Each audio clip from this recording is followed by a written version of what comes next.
Hello and welcome everybody. And so today we've got Dr.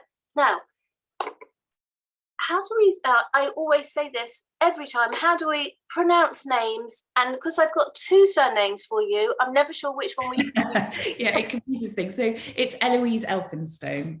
Dr. Eloise Elphinstone, welcome.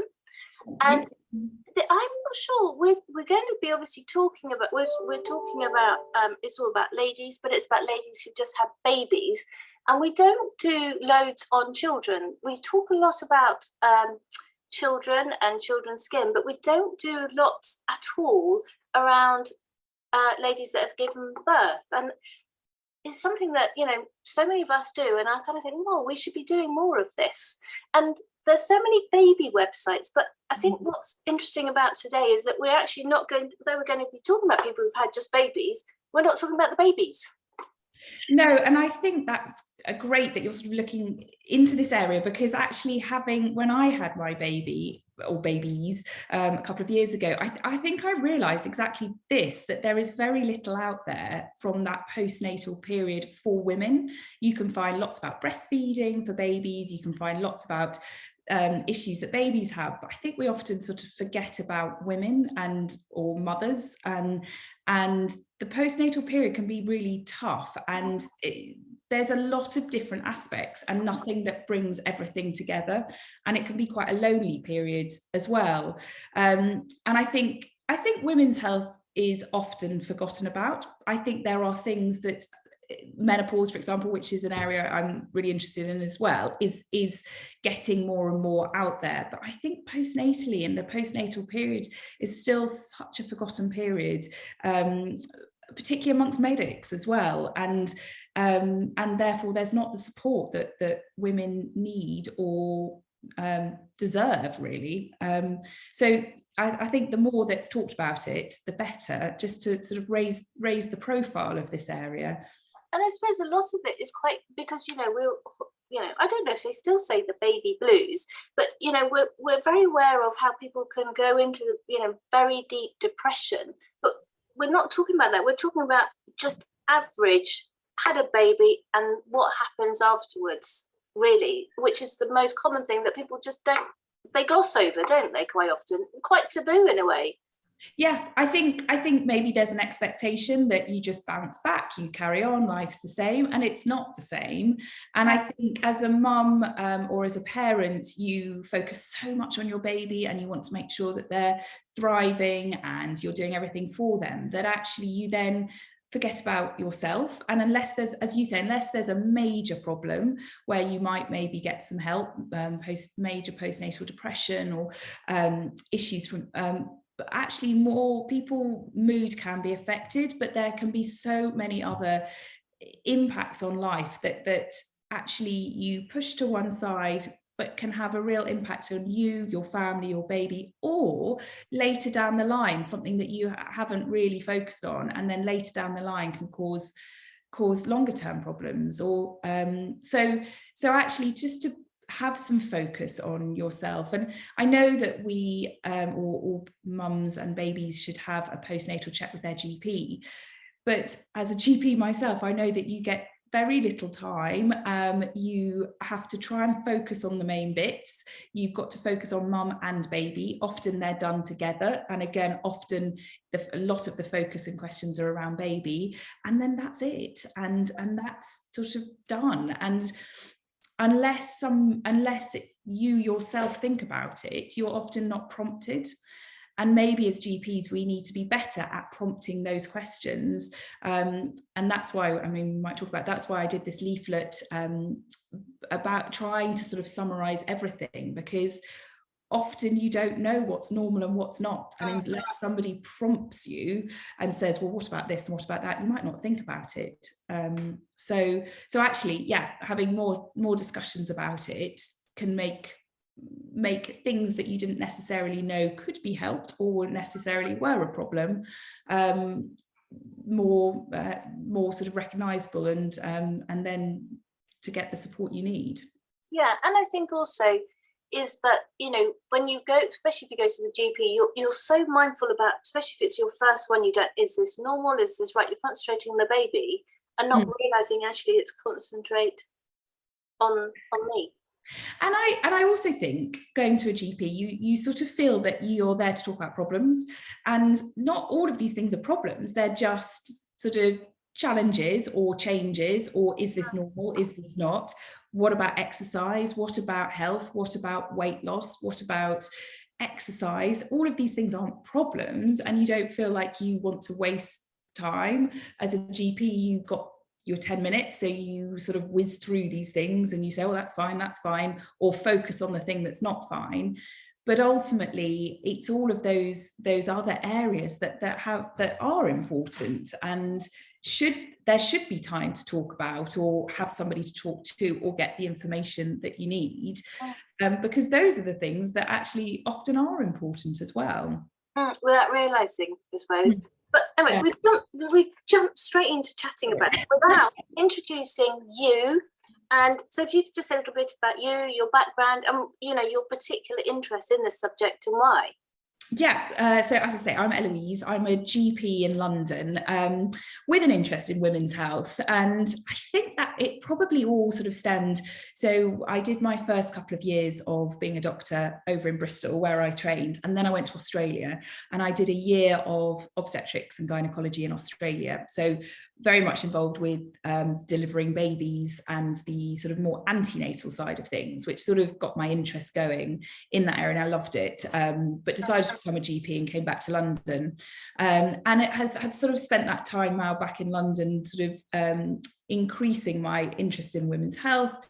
I'm training to be a menopause specialist as well, but then had my babies. So I've got a 4.5 and a 2-year-old, and very much realized that as I mentioned before, a lot of brilliant help beforehand with antenatal classes, lots of appointments, and I actually did some teaching myself in an antenatal class, and then made me realize that you have often 6 or so meetings talking about pregnancy, the labor, and we had often one, if that, of the postnatal period, and that was mostly about breastfeeding and really important things, but very little then on the postnatal side, both when I taught, but also when I went to my antenatal classes. And I felt, certainly with my antenatal classes, a lot was focused on all the natural, the hopefully best case scenario, which is fantastic. But as a doctor, I knew that things aren't always perfect, and I wanted to feel prepared for all scenarios, both during the labour but also afterwards. And it made me realise there was just a real gap in this area. So I spent my sort of second maternity leave, which was during lockdown, just trying to start doing my little tiny bit of raising the profile of the postnatal period. I wrote some booklets with the Family Planning Association just to give some more information, and just myself have tried to sort of learn more about this postnatal period and how to help. And so that's sort of how I've ended up at this point with my interest in women's health, but particularly menopause one end and postnatal the other, where actually interestingly there's quite an overlap as well. Yes. Some of the symptoms, both postnatally and postmenopausally, your estrogen levels drop. So there is a bit of an overlap in some ways with some of the symptoms. So, and also they are, the mental side of it is because it's they're two very, very defining points of a woman's life. But totally defining. And when you have children, it changes so many things, and when you have menopause, it changes so many things.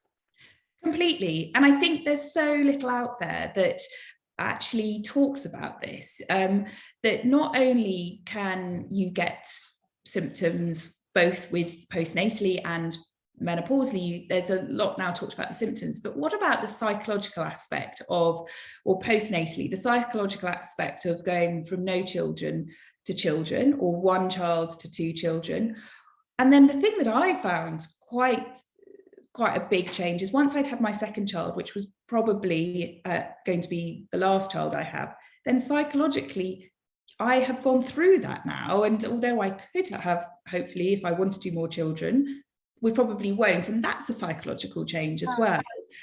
And I think that links in, and with the menopause, there obviously that is the real end, to be able to have children, but psychologically that can have quite an impact. And there's little, I had a patient asking me for just more information about that psychological change from becoming one person to viewing yourself as a different person. And there's actually little out there to really help you through that sort of progression, really. And you change your position, or what feels like your role changes in both whether you're becoming a mother or whether you're becoming postnatal. It changes who you are, really. And I think also, I mean, I remember when I hit 40, suddenly thinking, oh my God, do I want to have another child? Because it's that 40 barrier. Well, it was in my time, it was very much 40, do I want another child or not? And I can't remember really talking to anyone, because people would just go, well, what are you talking about, sort of thing. But it was a real psychological thing as to whether I wanted another child or not. Completely. I think about being a woman, I mean, I know it's so different for everybody of what they want, but and whether you can or can't have children. But I think psychologically, all these different stages change who you are, really, and and what you feel like you. Yeah, I mean, it's difficult, because I think everybody is different, but I certainly feel that each of these points, there's big changes to you as a woman, really. And the more that we can talk about it, and talk about it with our peers and our friends without any form of shame or embarrassment, is really important, isn't it? Because there's so many things that are still taboo in women's health. You know, thank God menopause is not the taboo it was, but still very much elements of it that are. Yeah, absolutely. And I mean, certainly in menopause, we know there's all these drug shortages. So now we're talking about it more, but there's issues of getting the help we need. And I think there's this huge feeling that if it's something natural that happens, we should just go through it and sort of cope. And I think that was the original feeling with menopause. And obviously there was all those other concerns from issues with HRT, which have been disproved. But again, I do wonder whether having a baby is generally a natural process, but you've still been through a big change. Your body's been through a big change. You've had your baby, probably had, it's a big thing whether you've had a cesarean section, whether you've had a natural delivery, the type of delivery, that is all a big change to your body. And just to then assume that's just a natural thing that you should just then carry on as normal afterwards is not realistic. No. I mean, and that's what we're here to talk about, is to understand and to talk about those things, how things change and what you should be aware of, and how you can pass through having that, you know, once you've had the baby, how to go, you know, as best one possibly can through looking at various elements of your health. Completely. And I think the way that we probably all, and probably us as doctors and the NHS at the moment isn't brilliant at, is sort of more preventative medicine. So we get to the point where there's a problem and then we try and fix it.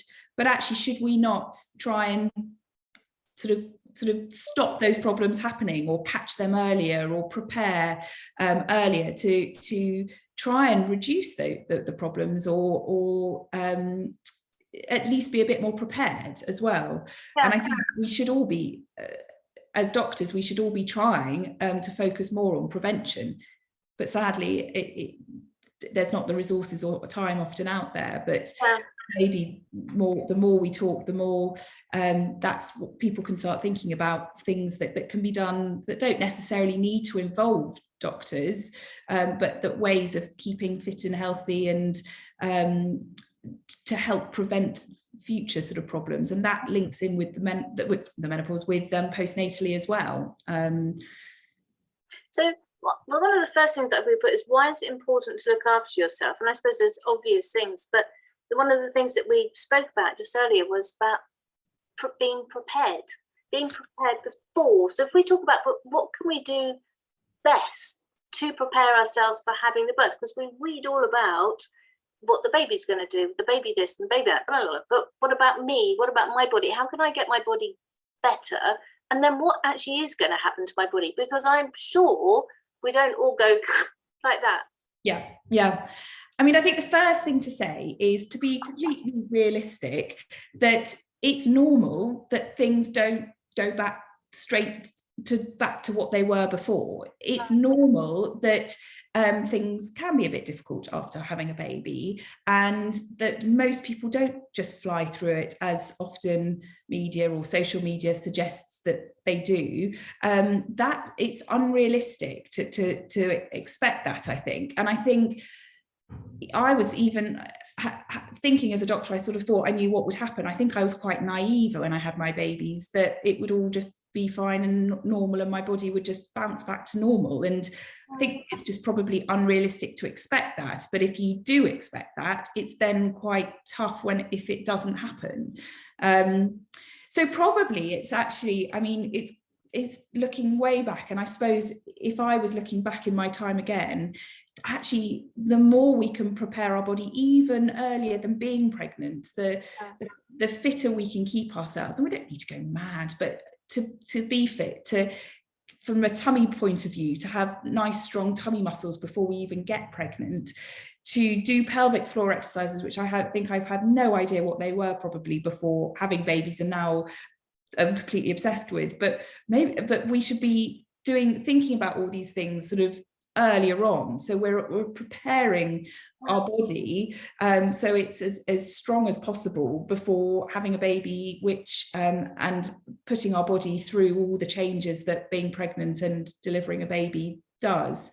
So I would almost say we need to start thinking about it before we're even thinking about it, before we even think about being pregnant or having babies or anything like that. And that's even looking at the fertility side of it, because I presume that if you do have fertility issues, you suddenly become more aware of your health and what you're eating and all of those things. Absolutely. I think that becomes a priority if you're going through fertility, and in some ways I think that prepares your body. You are trying to prepare your body as best as possible in order to be able to get pregnant and then give your baby the best. And I think ultimately, if that's what we should, even if you don't have fertility problems and you manage to get pregnant and you're lucky and get pregnant more easily, we should still be preparing our body. And I think we're really good at knowing we need to take folic acid. Now vitamin D is recommended in pregnancy, and these are all things to prepare our body and protect and help keep baby healthy as well. But it's more than that. It's more than taking a couple of vitamins. It's eating healthily, and it's doing exercise pre even being pregnant, and then continuing throughout pregnancy, but not going mad. It's doing what you are used to doing. So if you are somebody who has always run marathons, then actually maybe you could do more running during pregnancy. But if you're somebody who has done less or does different types of exercise, you want to sort of try and maintain that more and not push your body more than it would be used to. So I think, I mean, that's talking a lot about exercise and preparing the body beforehand. But I think it's maybe unrealistic to think too far ahead, but it is trying to prepare as soon as possible, but then also prepare during pregnancy. So much focus is what happens during pregnancy, what happens at different stages of the pregnancy, and then what happens during the birth. And then I feel there's a bit of a stop. I remember everything linked into that due date. And then I don't think I really looked much past that due date and didn't really think, oh, what's going to happen? And it's then trying to just prepare yourself before that point to thinking, okay, so I'm as ready during pregnancy as possible. I've got an idea of the birth side of things, but okay, when baby comes, how do I help myself in that situation? And it's difficult to predict exactly what's going to happen, but I suppose it's just being prepared. It's maybe thinking about, well, how am I going to get some support and help? Because actually there will be a point that you will want to try and do something more for yourself, try and do a little bit of exercise yourself, go out for a walk yourself, even just have a little bit of time to have some sleep, and actually getting help and preparing for the help. If you might not need it, but if it's there, you know it's there to give you support. And I think I've had quite a few patients who, particularly for second, third child, who think, I've done it once, I've done it twice, it's fine, and actually really struggled. And it's not until they realise that they are really at breaking point that they've got that help that they've needed. But actually getting that help earlier on, before you're getting to breaking point, can be really helpful.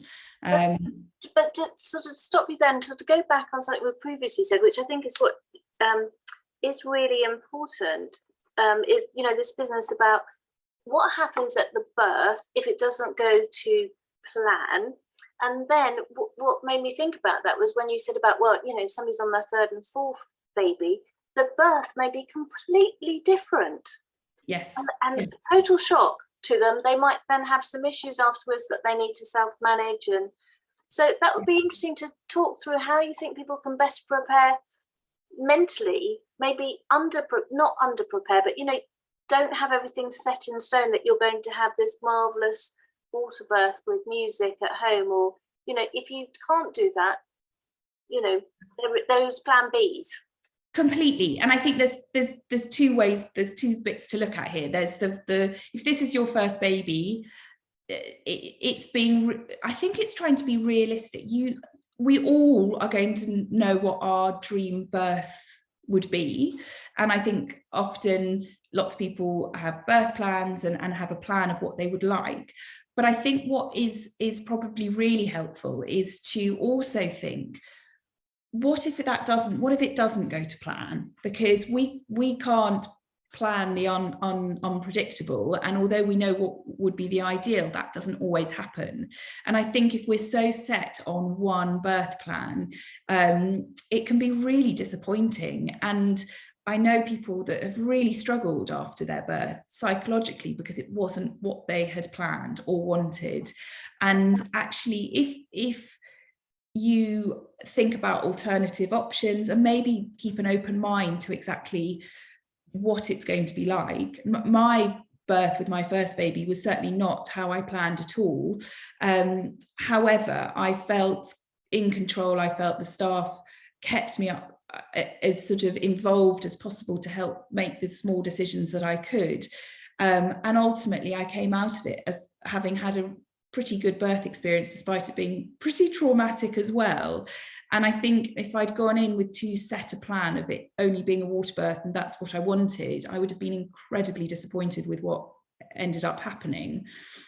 But if you are prepared for alternative options, and also to talk to your midwife about what the options could be, and maybe even, I don't know now with COVID if you're allowed to do this, but to actually go and see the different parts of the hospital. So if you are going to have your baby in the hospital, you can see the birth centre, but also see the other part, the part where the doctors are, because often things change and you might go through from one area to the other. And if you've only looked at the birth centre and the birthing pool and you end up having to move for whatever reason, that can be quite scary. But if you've known and you've seen it before, then actually it's not the unknown and it's not the end of the world.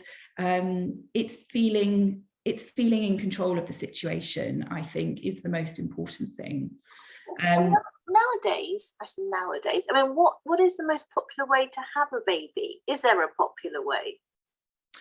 I mean, I think it's difficult, certainly really interesting to look into it. I would have said that what most people from my experience, would like the idea of being in the birth centre, so i.e. having as minimal medical input as possible from the doctors, but having the midwife support. There are still obviously people who want to have home births. There are some people who absolutely want to be under the hands of the doctors, because obviously from an epidural point of view, you have to be in the doctor's part, the labour ward part. You can't have that in the birth centre. So I think people will have quite set opinions, and that's absolutely fine. It's just knowing what other options there are and keeping an open mind that things don't always run to plan with having a baby. And the other thing I would say as well is, if they don't go to plan, if the birth is not what you wanted or was difficult, then there are these, they call them birth debrief clinics, which I went to actually after mine. And they're a really good way of having an appointment quite a few weeks after having your baby to debrief, to talk through exactly what did happen.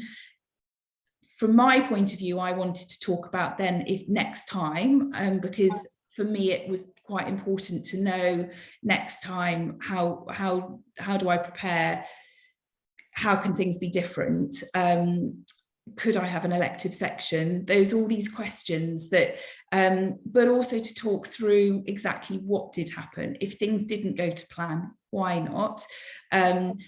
It's all such a blur often at the time. It's really nice later down the line to be able to talk to somebody who might not necessarily have been there in the birth, but they can certainly see the notes and see what happened and talk through it. And I think if you did find the birth difficult or traumatic, it's so important to have time to talk it through, because otherwise it become quite an issue. It can build up in your mind, and also it can make future pregnancies or deliveries scary. So that would be a top tip, and I think most hospitals do have that, but often it's not always offered, but it's worth trying if that's needed. I think that, and please correct me if I'm wrong, that a lot of, if you've had a traumatic birth or it just hasn't gone to the way that you thought it was going to go, it can interfere with your own relationship with the baby and how you move forward in those really important few weeks, which can be very difficult, because it's, especially first time, it's a minefield, because you don't know what you're doing is right, wrong, or anything. Absolutely. And I think people, I can almost grieve the delivery that they had if it wasn't what they wanted, and that can then lead to other emotions. We vaguely mentioned baby blues at the beginning, but I think it's very common. The majority of people do have, between sort of the first couple of day 3 to day 10, these what we call baby blues, but ultimately it's a time where you feel emotionally quite unstable, you can feel quite low and tearful. And then you've got the added trauma of having had a difficult birth, or be still sort of improving from having had whatever went on. I mean, a big operation or blood loss, or just a tiredness, I suppose, as well. And that then can lead to bonding issues as well. So, and that then can lead to you getting concerned that you're not bonding with baby. So it's a vicious cycle. And that's where I think it's really important to not only get the help and support, but also to make sure that things are done to help your mood, because we don't want that to then deteriorate further down the line, or to recognise if it is deteriorating as well.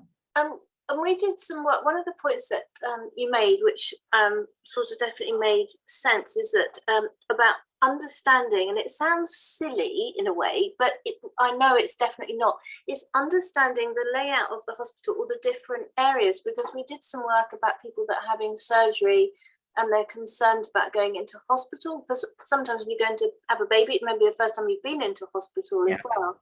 And just knowing where you're going and what the areas were, the amount of anxiety, or it lessened people's levels of anxiety hugely, because I know what this is about. made such a big difference.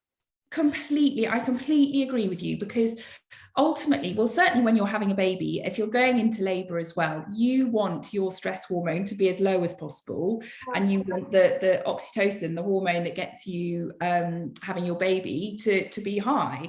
Now, they have an adverse effect on each other. So if your stress level is high, then often the oxytocin goes down and your labor slows down. So there's so many times that people are in labor, go to hospital when they think they're near the sort of end part, and actually things completely slow down because the stress of getting to hospital just slows the contractions down. So that shows how stressful it can be to be in an environment that you don't know, that's so new, and to be able to go somewhere that you recognize, you've seen around, you know where you're going, you've met maybe some of the people there as well, I think is so important.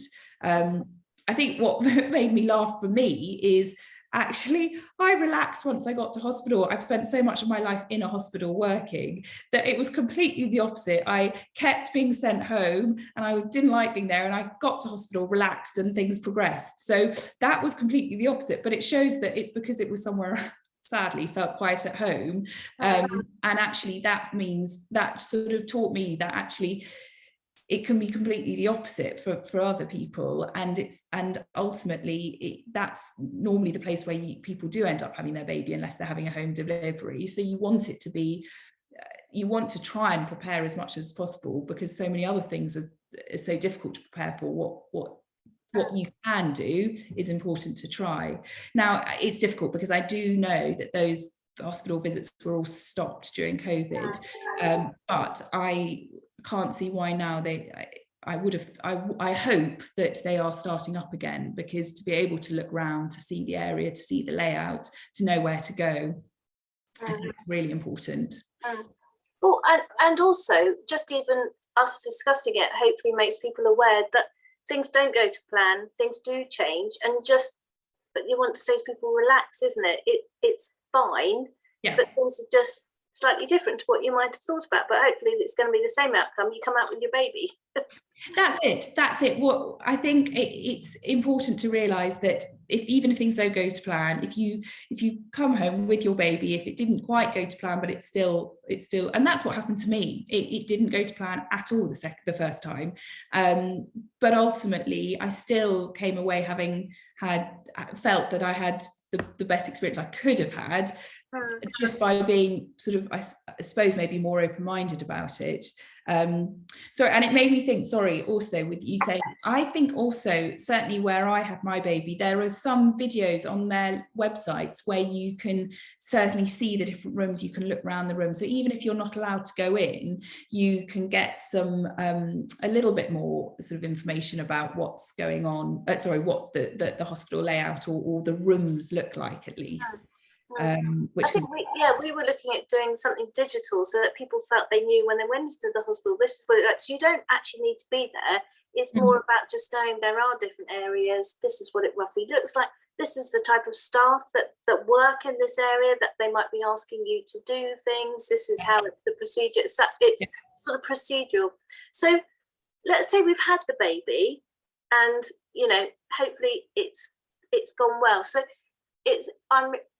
because it is a blur, and obviously for me it happened a long time ago, but if you could just sort of talk through the various stages, because I do know suddenly at one point at about 6 weeks my hair started falling out, and I was thinking, well, what on earth is that about? So to sort of give an idea of some of the things that happen to people, and to be aware of, well, this is going to happen, which is fine, or this may happen, or why don't you do this to make it easier for yourself? Maybe exercise, pelvic floor, I'm thinking here. So I mean, yes, again, it's slightly different depending on what delivery you've had, but ultimately, so the first thing to say is bleeding. So you will bleed after having a baby, probably for up to 6 weeks. That's completely normal, and that will settle. Normally by the point you have your 6 to 8 week appointment with your GP, the bleeding will have settled down, but not to be surprised, it can be like a period or even a bit heavier, and to use so I always say to people, have lots of pads, thick maternity pads at home ready, because you won't have had a period for 9 months having been pregnant, so you might not have all of the stuff you need at home. So that is normal and important. Why do you, I mean, I'm being really thick now, and I'm sure I should know, but why do you bleed? Is that your body just adjusting, or? But it's the lining of the womb. So the womb has where the baby's been is thick, and where initially the baby sort of burrowed into, well, not the baby, the embryo burrowed into the side of the wall, and then the baby's grown. You've got a thick womb lining, and that's what's being shedded. Because the hormones drop once you've had your baby. The hormones all change; they all start dropping down, the estrogen and progesterone. So it's basically the lining that's shedding, and the hormones settling down until it gets into more of a cyclical nature. And then, but if you're breastfeeding, what then happens is that the estrogen and progesterone stay low, so the womb lining doesn't thicken up. So actually, normally, if you're fully breastfeeding with no bottles at all, you might not have a period. You probably won't have a period for that period, for that 6 months or however long you're fully breastfeeding for. But you can still get pregnant in that time, though, can't you? Yes, so after day 21, you can still get pregnant. If you are fully breastfeeding and not having any periods and no top-up bottles, that's called lactational amenorrhea. So breastfeeding, no periods. Theoretically, that can act as a contraceptive. And I know that the Faculty of Reproduction and Sexual Health say that that's as long as it's reliable. It just makes me a little bit nervous, because there are so many possible factors that can affect things. So even if you use a couple of bottles for whatever reason, that sometimes can then mean that things change down the line and you do ovulate. So I just think cautious of using that route, because it would throw you slightly to get pregnant very quickly after having a baby, I think. Yes, so but normally I'd say after day 21 to have a think about contraception, if you need to think about it. So periods is the first thing to mention. Constipation is another thing to mention. So it's not uncommon to get constipation. And particularly if you've had a tear, which again is not uncommon. You can get little tears in the vaginal walls, or slightly deeper tears that go through more of the muscle. And some people have something called an episiotomy, which is a cut into the skin and between the vagina and the back passage. Now those are stitched up, and some of the other tears are stitched up, which just makes it quite a delicate area. And constipation, you want to try and manage as best as possible, because what you don't want to be doing is putting lots of pressure and causing any damage to those tears or stitches. And also, obviously, if you've had a cesarean section, same thing. You don't want to be putting strain on your tummy muscles. So often you are sent home from hospital with some sort of laxatives. Or if you're not, then to just be really aware that you want to keep as hydrated as possible, have prunes or apple juice or pear juice, which can all help with loosening those bowels. And if it's not enough, to pop to the pharmacy to get something gentle. Lactulose is a sugary drink that helps absorb water into the stools, just to soften it as much as possible. And another top tip of if you're constipated is put a little stool, as in a little step under your feet. I know, wrong term. Under your feet, and it just changes the position, and it helps gravity basically, which makes it much easier to open your bowels, so you don't have to strain. Hair loss, yes, classic. Around 3 months often, because of hormonal changes. So during pregnancy, you get beautiful, lovely, thick hair, all builds up. And then in that postnatal period, when your hormones all drop down, you often have quite a lot, and which can be quite dramatic and shocking for some people, particularly if you're not aware of it, that you can lose hair. Generally, it's thins the hair doesn't all just fall out, it thins it, but because of the life cycle of a hair, it can take quite a few months for the hair to then grow back, and often you notice small little new hairs growing, often around here. I had some around here, and as I say, it can take quite a while to get the hair back to what it was, and possibly never quite as thick and luscious as during pregnancy. But again, I think the main thing to say about that is it's normal. It's not that there's an issue, and it's not that all your hair will fall out. It's likely to all sort of settle, but it can take quite a few months. I think that the hair life cycle is quite a few months. So it's a long time for the hair to grow. The other thing that I also noticed, I obviously didn't read the manual after I had the baby. I read up to the baby, but then after, exactly, but didn't have time. The sweating, I suddenly started to, and I was thinking about it, menopause is hair and sweats, and that's the same. It's exactly the same reason. So it's your estrogen ultimately dropping down, and also it's the fluctuation. So after having a baby, your estrogen, which was high during pregnancy, drops down. If you're breastfeeding, it stays down. That's what happens in menopause. And menopause, it's really fluctuating, which causes hot sweats, and they're really quite dramatic sometimes. And at night, when you're trying desperately to get the bit of sleep that you need, and then you're sort of sweating lots. Again, completely normal, will improve. If you're breastfeeding, may take slightly longer to improve, but to just be prepared. Cotton sheets, cotton clothing, fans, all can be helpful. I mean, at this time of year is probably particularly tough with it being as hot, easier in the winter, but again, it's completely normal, and it will. This is the nice thing with the postnatal period versus the menopause is that the estrogen levels will go back up and normalize, so those symptoms should settle. Okay, and what is there anything else immediate that we should be aware of, or?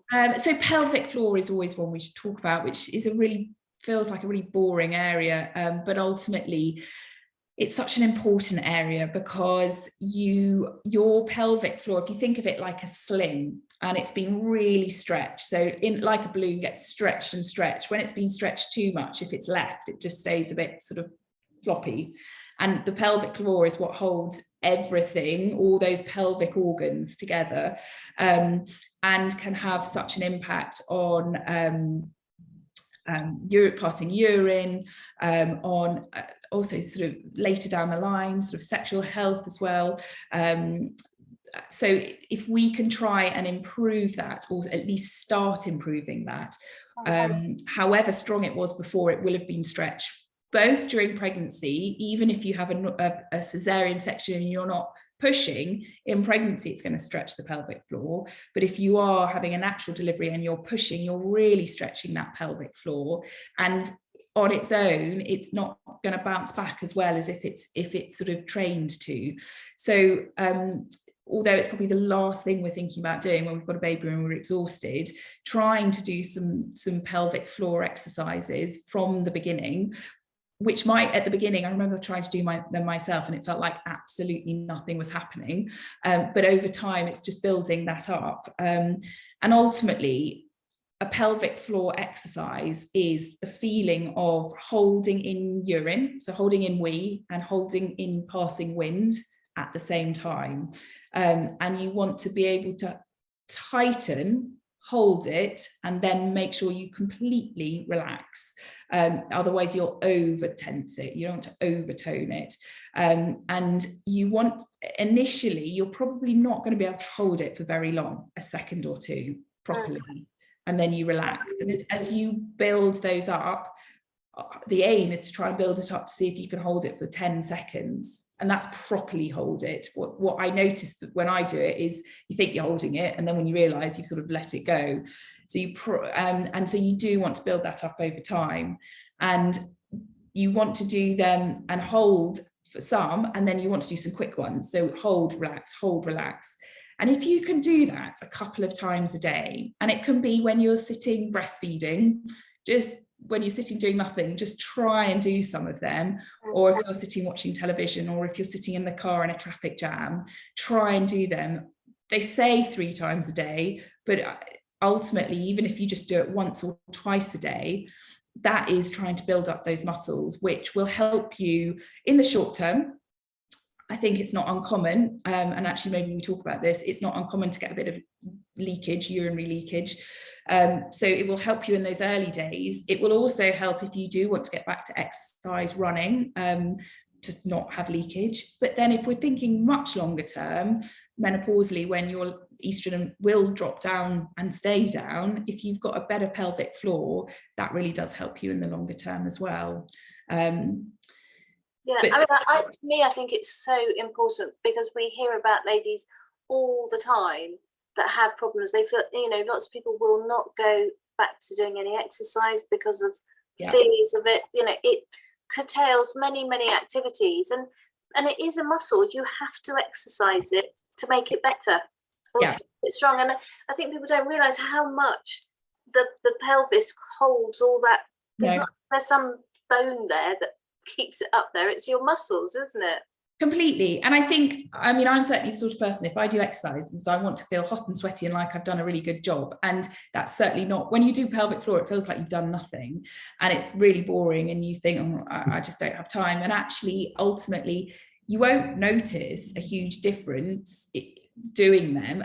But what you will notice is a huge difference if you don't do them. If you I mean, you're ultimately wanting to get yourself back to what it was like pre-having babies.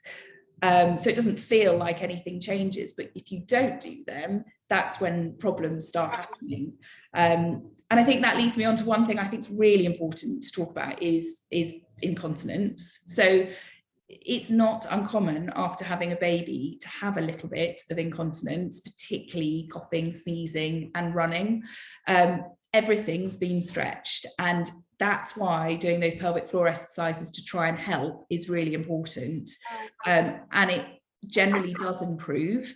If it doesn't improve, and again, if you're struggling with pelvic floor exercises, this is where a women's health physiotherapist can be fantastic, and I think they're brilliant. And I think we should all probably have access to them routinely, but sadly we don't.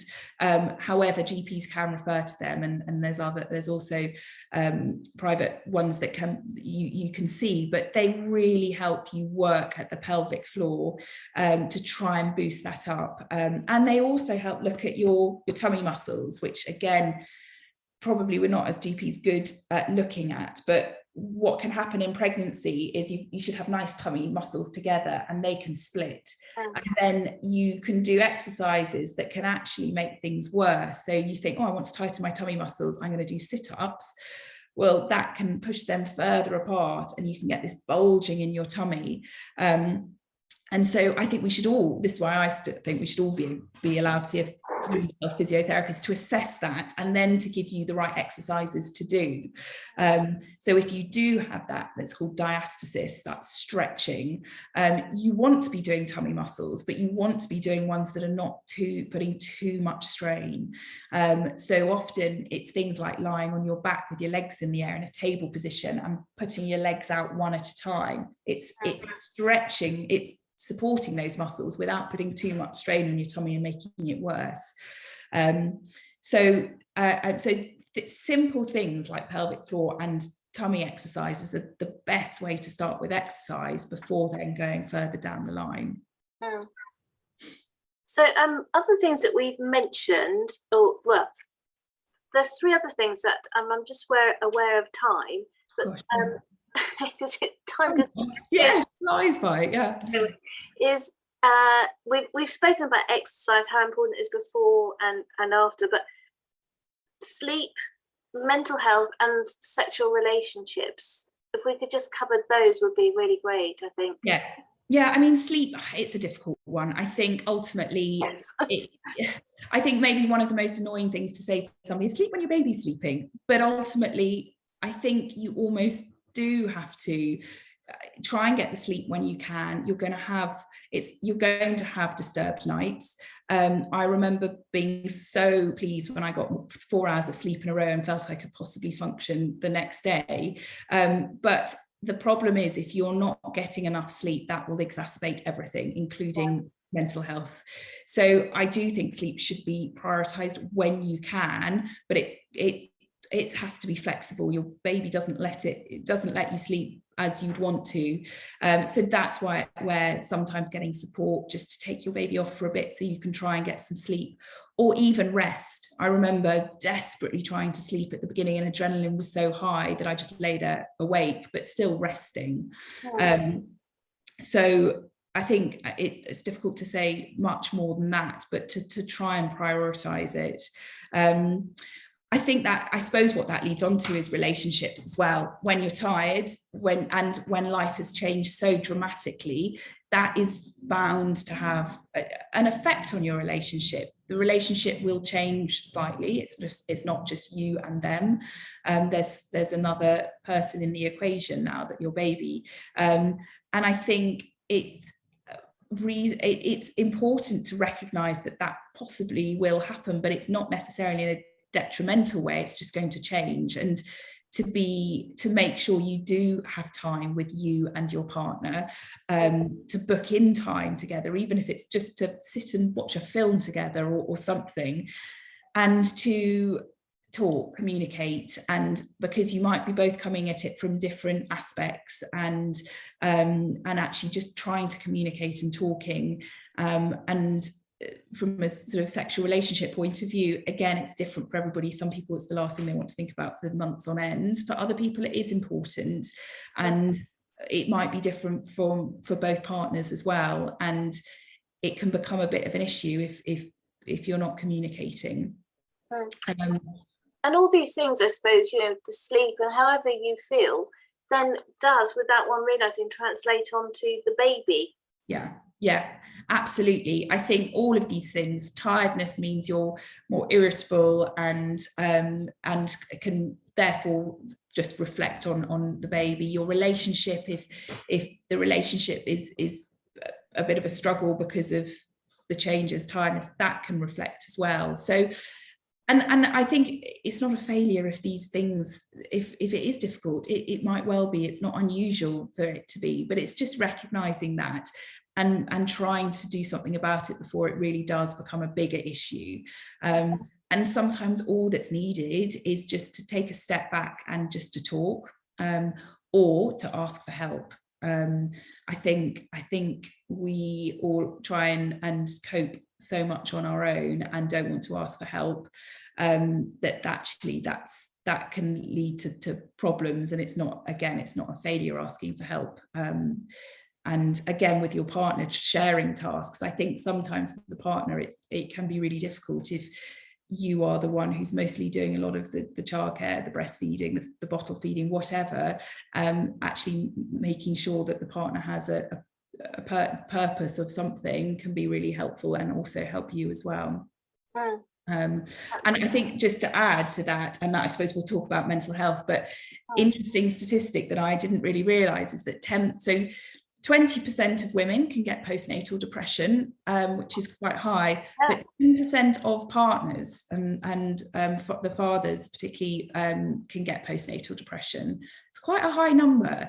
And I think and it's often partners get forgotten about. Women, the mothers have their 6-8 week check with the GP with the baby. It's a routine question to ask about mood, but partners aren't. So I think it's important that friends, family look out for both as well. And I think we talked about the baby blues for the first sort of 3 to 10 days, which is something that's really common but tends to settle. But with postnatal depression, you get symptoms that don't settle so much. So you can feel low, tearful, not feeling like you're bonding with your baby, feeling guilty lots of the time, not sleeping, which is often a case anyway, but particularly struggling with sleeping. And these are the symptoms that can continue, and they can start early on after having a baby or up to a year afterwards. And I think it's really important that not, I mean, it's difficult sometimes to recognize in yourself, and actually it's really important for other people to look out for it as well. So partners to look out for their partners, friends to look out, family to look out for it, because the earlier it's picked up, the easier it is to try and help, and the less that you struggle and the less impact it then potentially can have on baby as well. So it's such an important area, and sadly I still think there's sort of stigma attached to mental health, and people don't talk about it enough, and yet it's such a vital thing not to be missed. Absolutely. And then the last thing that we had was returning to life and work. And you know, I think people, I remember when I had my baby, it was like, as you said yourself, you center on the date that you're told you're going to have the baby. Yeah. For anything else afterwards. Yeah.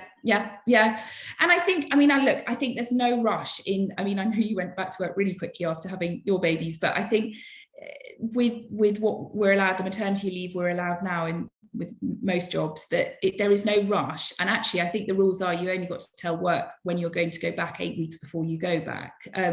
However, I do think once life settled a little bit, it's just worth sort of thinking about what you want to do for work, because again, it might be that you want some changes, that you want to maybe work part-time, or if you do go back to exactly the job you want, how it's going to work around you and baby and childcare.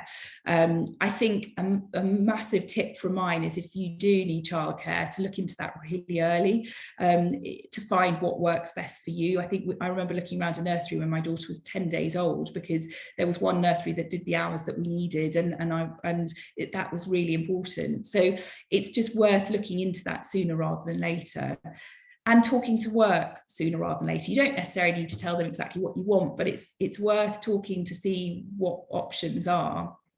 And there's also things that I found really helpful. You can do these keeping in touch days, which you can do 10 throughout the year. If you're paid maternity leave, you're allowed to do 10, which you get paid for, which just keep you linked in with work, linked in with colleagues, and so that's, I think, makes it can be quite something going back to work after a year or 9 months or however long you've taken off. It really can be tough. So to keep in touch with work and do these days, practice how childcare works, whilst getting paid for them as well, can be really helpful. And it doesn't build up something, because I'm sure that lots of people it can cause a lot of anxiety without realizing, because it's at the back of your head. I need to go back to work. Oh my God, what are people going to be thinking about me because I haven't got slim enough since, or, you know, all those things that you have in the back of your head. Hugely. I think there are so many worries. There are so many worries about, your self-confidence. I remember what I'm doing. Also, what if my baby's ill and I need to take time off? What are people going to think of me? Are they going to, or if you can't work quite the hours that you were, or you need to be more flexible, what are they going to think of me doing that? And I think that can cause a huge amount of anxiety. And actually, the sooner you talk to work and work that through and work out what's going to work, even if you do that early and don't go back to work later, you've got a plan, and you're just sort of preparing yourself. And actually, I did find, having been really scared about going back to work, would I remember everything? And I loved my maternity leave, but actually it was nice getting back. It was nice getting back me time, and so but it was anxiety driven until I almost got back. So actually, the more that you can prepare for that, the better. And don't forget, it is, isn't it? You are you. You're not your baby. You still are a person, and don't forget your identity.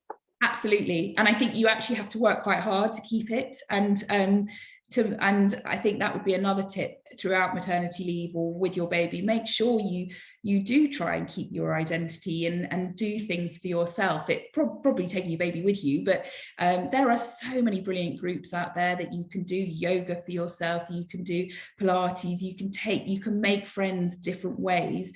But it's to make sure you are doing things for you as well as baby. Baby's happy if they're with you, but you need to be the one to look after yourself, to get out of the house, to meet people and keep being you, have proper adult conversations.